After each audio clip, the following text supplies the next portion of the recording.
There are some really difficult communication situations where we desperately want to use reflective listening or empathic listening to do a better job in the conversation, to connect with the person we're talking to, but we're afraid if we acknowledge their feelings, they'll think that we're agreeing with them, and we really don't want to agree with them. So what do?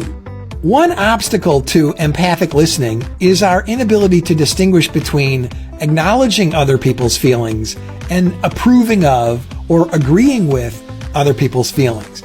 And so sometimes when we're in a difficult conversation and we want to really listen to the other person and make them feel heard and understood, we're reluctant to use all the reflective listening skills that we've learned. You may have learned those skills, but in this particular situation, you're reluctant to use them because you don't really agree with the person. You don't agree with their assessment of the situation.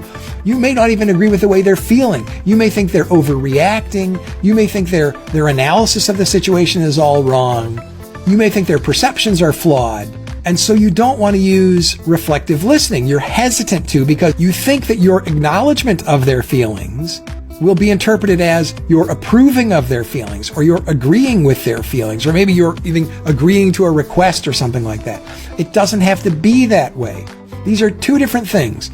Acknowledging that you've understood the way someone feels and you've understood their perspective is not the same as agreeing with or endorsing their perspective or their feelings or their analysis of the situation.